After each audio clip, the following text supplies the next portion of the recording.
یہ حوثی قبائل جو یمن کے بہت ہی مظلوم، مستضعف، کمزور، پسے ہوئے، پٹے ہوئے لوگ جو صدیوں سے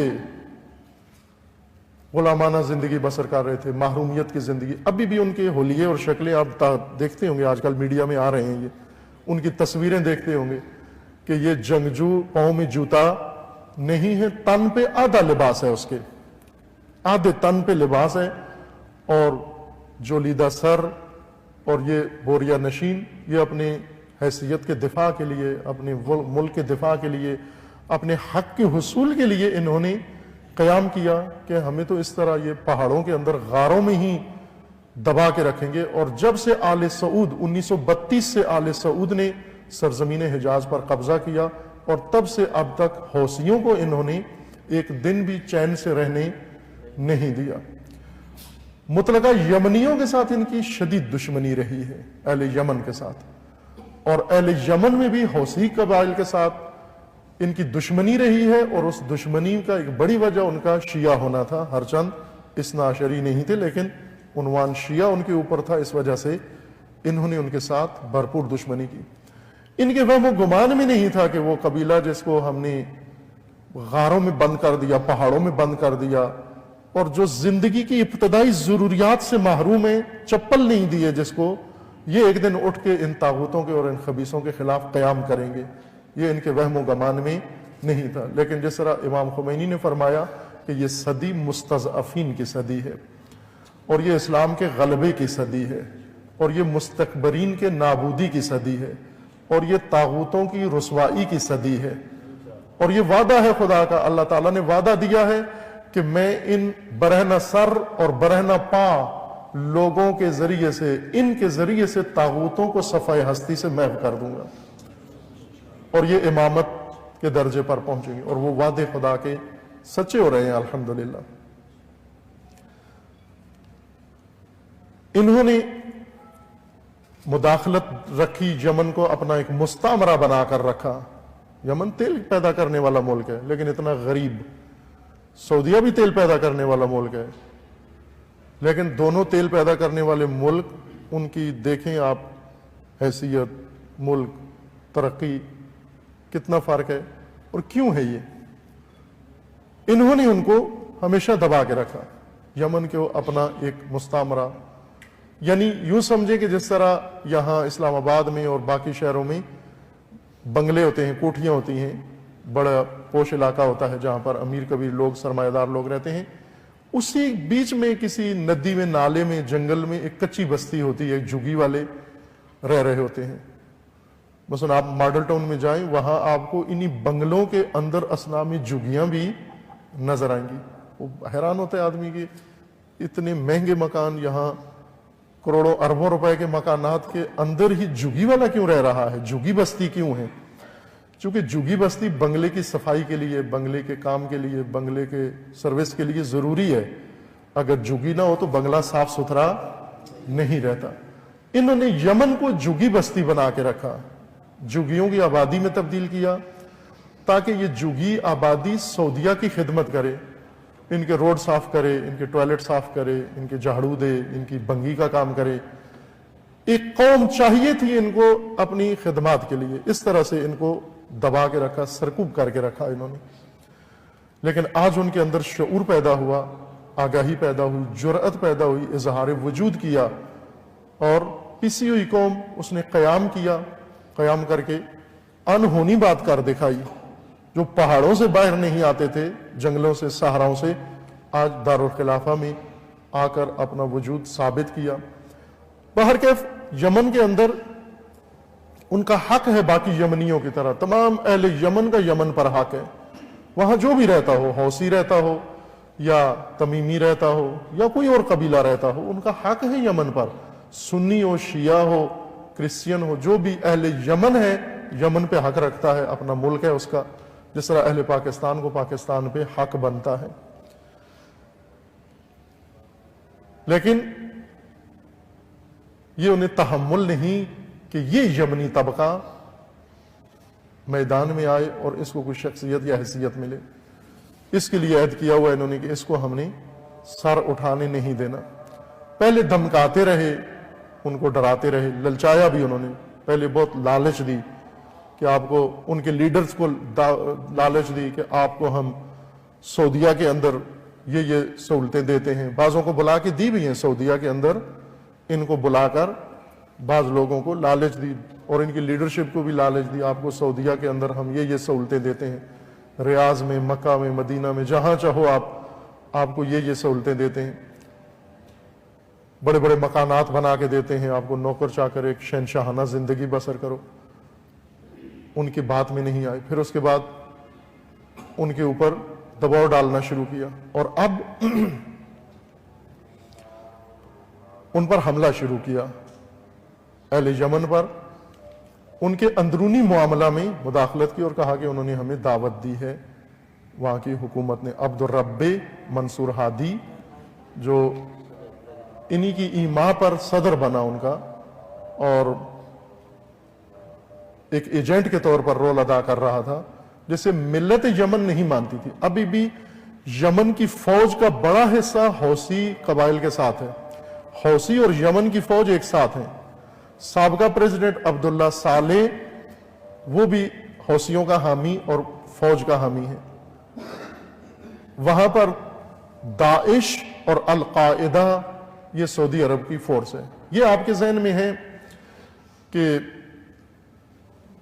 آپ میں سے بعض مومنین نے سنا ہوگا جو تجزیے آلات حاضرہ کے متعلق مختلف ایام میں، اوقات میں پیش کیے جاتے ہیں۔ آپ کو یاد ہوگا، مجھے اب تاریخ دقیق یاد نہیں، لیکن عرصے سے یہ نقطہ آپ کی خدمت میں بیان کیا گیا تھا کہ آئندہ عنقریب جو جنگ ہوگی وہ آل سعود اور ایران میں ہوگی۔ یہ جنگ یعنی 2 سال پہلے سے آپ کی خدمت میں یہ بیان کیا ہوا تھا، اور ضروری نہیں کہ یہ جنگ سعودی عرب یا ایران کی سرزمین پر ہو، یہ کسی بھی سرزمین پر لڑی جا سکتی ہے۔ اس جنگ کے لیے سعودی عرب نے تیاریاں کی۔ 2 ہفتے پہلے آپ کے اخبار میں پاکستان میں چھپا ہے کہ سعودی عرب دنیا میں اسلحے کا سب سے بڑا خریدار ہے، اور سب سے ماڈرن اسلحہ اس وقت ان کے پاس ہے، وہ اسلحہ جو ان کی فوج چلانا نہیں جانتی اور نہ ان کے لیے ہے۔ لیکن سب سے زیادہ اسلحہ، سپر سونک اسلحہ، ماڈرن اسلحہ جو ابھی امریکن آرمی میں بنا ہے، یوز نہیں ہوا، وہ ان کے پاس ہے، ان کو دیا، ان کے ڈپو سٹور میں پڑا ہوا ہے۔ ایک تو اسرائیل کے کام آئے گا یہ اسلحہ، اور دوسرا انہوں نے ایران کے خلاف استعمال کرنا۔ ایران نہ ایران کے طور پر عزیزان، ایران ایک دن دل دادا تھا ان کا، اور ایران دل بھر تھا ان کا، ایران محبوب تھا ان کا۔ شاہ کا جب حکومت تھی، شاہ کی حکومت میں یہی ایران تھا، یہی سرزمین تھی، یہی مزار تھے، یہی تشیع تھا، لیکن سب کا محبوب ملک تھا ایران، امریکہ کا، برطانیہ کا، عربوں کا سب سے زیادہ چہیتا ملک ایران تھا، تفریح کے لیے ایران آتے تھے۔ کیا ہوا کہ وہی ایران کل تک تمہارا محبوب تھا اور آج تمہارا دشمن ہو گیا ہے؟ چونکہ کل تک ایران میں طاغوتیت تھی، شہنشاہیت تھی، اور آج ایران کے اندر نظام ولایت ہے۔ اصل دشمنی ان کو نظام ولایت سے ہے، نظام امامت سے ہے۔ چونکہ تشیع نظام امامت کے ذریعے سے اب ایک تہ نشین فرقہ نہیں رہا امت اسلامیہ کے اندر، بلکہ اب امت اسلامیہ کی عزت کا تاج سمجھا جاتا ہے، اور پرچمدار سمجھا جاتا ہے، اور رہبر سمجھا جاتا ہے، اور پوری دنیا کی امت اسلامیہ کی ایک طاقت سمجھا جاتا ہے۔ طاقت کا سرچشمہ ان کو اس نظام کے اندر نظر آتا ہے، نظام ولایت کے اندر۔ بھرپور طریقے سے انہوں نے کوشش کی کہ اس نظام کو ختم کیا جائے۔ آخری کوشش ان کی یہ تھی کہ اس کے خلاف تکفیری لشکر بنایا۔ نظام ولایت نے حزب اللہ کا لشکر بنایا، حزب اللہ جو کھل کے اپنے آپ کو کہتے ہیں ہم ولایت کا لشکر ہیں۔ البتہ پاکستان میں حزب اللہ ایک انتخاباتی جماعت ہے، سیاسی جماعت۔ پاکستانی شیعوں کو یوں پیش کیا گیا ہے کہ یہ فضل الرحمان صاحب کے طرز کی ایک حکومت ہے، ایک پارٹی ہے جس کا کام الیکشن لڑنا ہے، ہر حکومت میں عہدہ لینا ہے۔ پاکستان میں تشیع کو حزب اللہ کا یہ تعارف کروایا جاتا ہے، لیکن حقیقتاً وہ لشکر خدا ہے، وہ حزب اللہ ہے، اور سمجھتے ہیں کہ ہم تابع نظام ولایت ہیں۔ یہی حوثی قبائل ان کے سردار و رہنما گئے سید حسن نصر اللہ کی خدمت میں اور کہا کہ آپ ہمارے رہبر ہیں، آپ ہمارے امام ہیں، ان کے عقیدے کے مطابق کہا آپ ہمارے امام ہیں. انہوں نے کہا میں تو خود کسی اور کی بیعت میں ہوں، آپ میری بیعت کرنے کیوں آ گئے؟ تو انہوں نے کہا آپ کس کی بیعت میں ہیں؟ تو انہوں نے کہا میں ولی فقی کی بیعت میں ہوں. اور پھر آئے ولی فقی کے ہاتھ پر آ کر بیعت کر کے گئے. خوب، اس لشکر کے مقابلے میں انہوں نے لشکر تکفیری بنایا، ایک عالمی فوج جس کے لیے شام اور عراق کا ملک انہوں نے، سعودیہ اور قطر اور ترکی، امریکہ، برطانیہ، ان سب نے مل کر یہ نقشہ بنایا کہ ہم ایک تکفیری لشکر بناتے ہیں، داعش اور سارے دہشت گرد پوری دنیا کے جمع کرتے ہیں اور ایک نیا ملک بناتے ہیں دولت اسلامیہ کے نام سے، امارت اسلامی کے نام سے، سوریہ اور عراق کو ملا کر، چونکہ یہ دونوں شیعوں کے قبضے میں ہیں، عراق میں بھی شیعہ اکثریت ہے اور سوریہ میں بھی، اور اس وجہ سے کہا کہ یہ دونوں سرزمینیں ان سے لے کر اور یہاں ایک نئی ریاست قائم کرتے ہیں تکفیری، اور یہ ریاست در حقیقت شیعہ کمر توڑے گی. اس ریاست کا کام فقط شیعہ کو نابود کرنا ہے. لیکن چونکہ خائن تھے، ایک دوسرے کے ساتھ بھی خیانت کی، بندر بن سلطان کو یہ کام سونپا گیا. بندر بن سلطان نے یہ لشکر بنایا کامیابی سے، پوری دنیا کے دہشت گرد جمع کیے، لیکن ساتھ اس لشکر کو استعمال کیا اپنی بادشاہت کے لیے بھی. بندر بن سلطان اس وقت معتوب ہے مراکش کے کسی شہر کے اندر، موت و زندگی کے کشمکش میں اس کو کوئی ٹکا ایسا لگایا انہوں نے، نہ زندوں میں ہے اور نہ مردوں میں ہے. چونکہ وہ چاہتا تھا، اس کا نام نہیں تھا سعودی عرب کے شہنشاہوں میں، وہ اس کیٹیگری میں نہیں تھا. اس نے داعش کا سہارا لے کر سعودیہ میں اپنی شہنشاہیت کے لیے کوشش کی، یہ انہیں پتہ چل گیا، اس وجہ سے انہوں نے اس کو برکنار کیا. اور داعش، پتہ چلا کہ تکفیری لشکر جو ہم نے کسی اور مقصد کے لیے بنایا تھا وہ ہم سے بے قابو ہے، اس لیے ان کو تشویش ہوئی. وہ ان کا مکر ناکام ہوا. مکروا مکر اللہ واللہ خیر الماکرین، جس کا یہ نمونہ آپ نے دیکھ لیا. اور آج وہی داعش، وہ تکفیری فتنہ، انشاءاللہ عنقریب آپ خوشخبری سنیں گے کہ یہ فتنہ نابود ہونے کے قریب ہے. انشاءاللہ یہ نابود ہونے والا ہے. عراق کے اندر عراقی فوج اور عراقی عوام مل کر اس فتنے کو نیست و نابود کر رہے ہیں، اور انشاءاللہ نابود ہوگا. یہ اس ناکامی کے بعد کہ اس سے نا امید ہوئے، چونکہ عربی بہار جس کا انہوں نے نام رکھا، عربی ملکوں کے اندر تبدیلی آئی، مصر کے اندر تبدیلی آئی، اور ٹینس میں تبدیلی آئی، لیبیا میں تبدیلی آئی. یہ ایک لہر چلی تھی تبدیلی کی، اور اس تبدیلی کی لہر کو خلیج میں نہیں آنے دیا گیا. خلیجی ملکوں کو روک لیا گیا کہ کویت و قطر و عمان اور سعودی عرب اس کی زد میں نہ آئیں، چونکہ باری اب سعودی عرب کی تھی ان لہر کے. اس جمہوریت کا نظام جو قائم کرنے جا رہے تھے، بادشاہت ختم کر کے لیبرل ڈیموکریسی آئے، امریکی حکومت آئے. البتہ بحران، مقصود بحران کھڑا کرنا تھا، اور کر دیا. اس وقت سب سے زیادہ بحرانی ملک یہی 3-4 ہیں جن کے اندر یہ تبدیلیاں آئیں. سعودی عرب کی باری تھی کہ اس کے اندر بھی جمہوریت کی آواز اٹھے اور تحریک چلے، اور سوشل میڈیا پر شروع ہو گیا تھا سلسلہ، لیکن یہ دبا دی گئی. کیوں دبا دی گئی؟ اس لیے کہ اس خاندان سے آخری کام لینا ہے. یہ طے ہے، شیطان نے بھی طے کر لیا ہے، امریکہ نے، کہ اب یہ خاندان جس کی انہوں نے 1 صدی تک حمایت کی ہے، یہ خاندان اس کے لیے ننگوار بن گیا ہے. شرمندگی کا باعث ہے امریکہ کے لیے، واقعاً شرمندگی کا باعث ہے ان کے لیے. امریکہ کی منافقت اس نظام کی حمایت سے صاف ظاہر ہوتی ہے، اور وہ لاجواب ہو جاتے ہیں مختلف جگہوں پر. اس لیے انہوں نے یہ عہد کیا ہے کہ اس خاندان سے اب نظام سعودی لے کر اور وہاں نام نہاد ایک جمہوری نظام قائم کیا جائے. لیکن یہ خاندان جو معروف ہے خیانت میں، خباثت میں، آخری خباثت کر کے جائے، آخری خیانت کر کے جائے، اس کو مٹانا ہے، ختم ہونا ہے. یہ 3 راستے تھے، 3 آپشن تھے اس کے پاس کہ اس کو کیسے ختم ہونا ہے. ایک اس طرح سے ختم ہو جائے کہ اس کے خلاف یہ عربی بہار جمہوریت کی تحریک شروع ہو اور یہ نابود ہو جائے.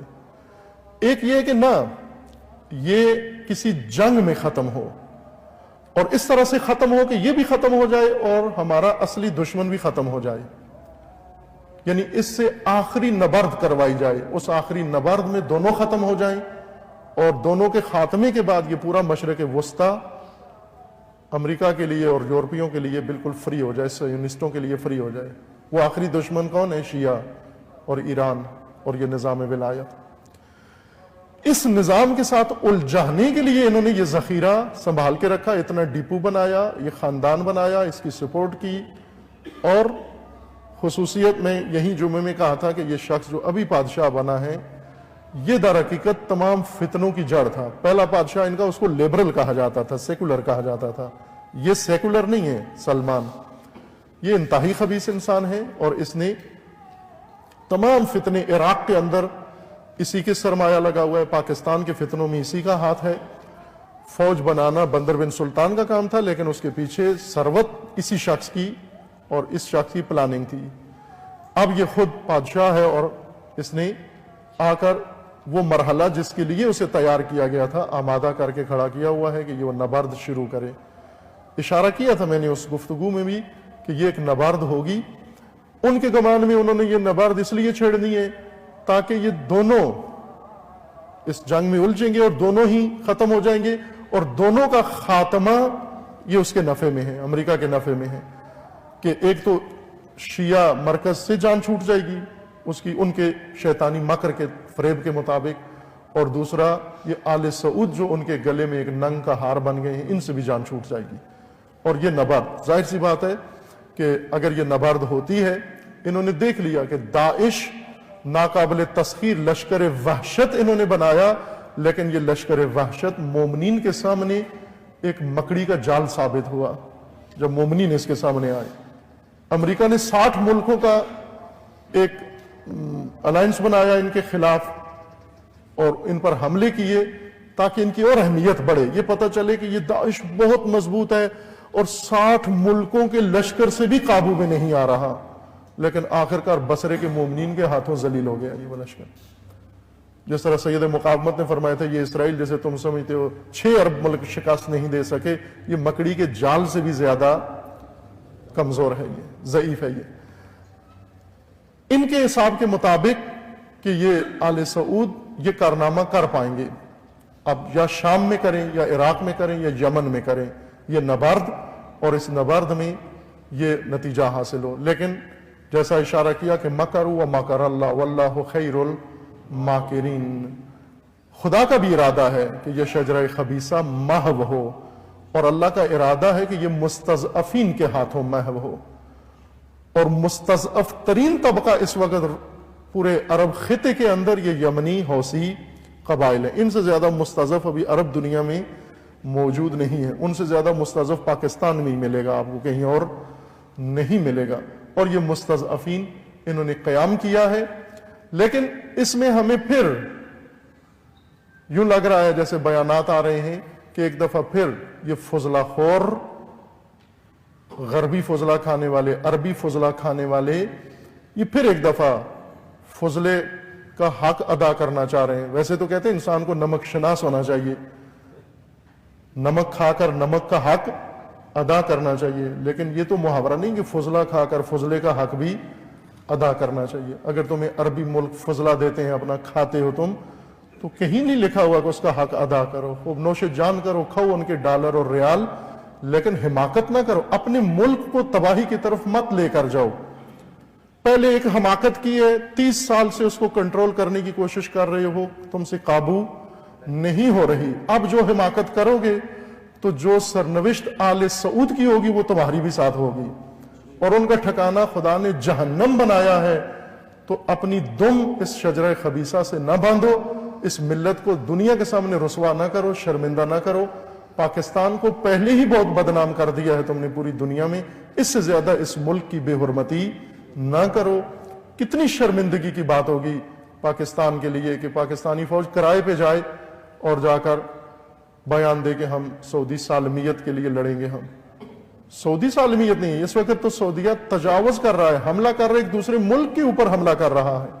پاکستان کو اس میں کیا لگے؟ پاکستان کیوں اس میں کودتا ہے؟ یہ ان حکمرانوں کو سوچنا چاہیے، ان احمقوں کو حماقت سے ہٹ کر عقل سے سوچنا چاہیے کہ ملک پہلے ہی تباہ کر دیا ہے سابقہ حماقتوں کے ذریعے. افغانستان کی جنگ میں حصہ لے کر اب یمن میں کود کر کیوں پاکستانی فوج کے دامن پر یہ نالائق، یہ خبیث، یہ خائن سیاستدان یہ پاکستانی فوج کو کیوں خراب کرنا چاہتے ہیں کہ فلسطین کے قتل میں بھی ان کا نام آئے؟ یمنیوں کے قتل میں بھی ان کا نام آئے، شیعوں کے قتل میں بھی ان کا نام آئے، بحرینیوں کے قتل میں بھی ان کا نام آئے۔ آخر تاریخ تو نہیں بھولے گی، تاریخ تو لکھے گی۔ ابھی بحرین کے اندر انہوں نے کرائے کے قاتل بھیجے ہیں پاکستان سے، وہ جا کر بحرینیوں کا قتل کر رہے ہیں، تو تاریخ میں تو آ جائے گا۔ کیوں یہ ننگ پاکستانی خریدیں؟ نہیں ہونا چاہیے یہ ننگ و آر۔ اپنے ملک کو بچاؤ، اپنے پاکستان کے ساتھ ہمدردی کرو، اور اس قسم کے حماقت والے فیصلے نہیں ہونے چاہیے۔ مومنین کو بھی اس سلسلے میں اپنا فریضہ ادا کرنا چاہیے، صدا بلند کرنی چاہیے، اور پاکستان اگر یمن کے ساتھ ہمدردی نہیں ہے تو پاکستان کے ساتھ ہمدردی ظاہر کرنی چاہیے ہر پاکستانی کو، ہر شخص کو جو سیاست میں ہے یا نہیں ہے۔ یہاں پر ان کا فریضہ بنتا ہے کہ اس میں پاکستان کو مداخلت کی اجازت نہ دی جائے۔ یمن کے عوام آپس میں اپنے ملک، اپنی حکومت، اپنے اقتدار کا فیصلہ خود کر لیں گے۔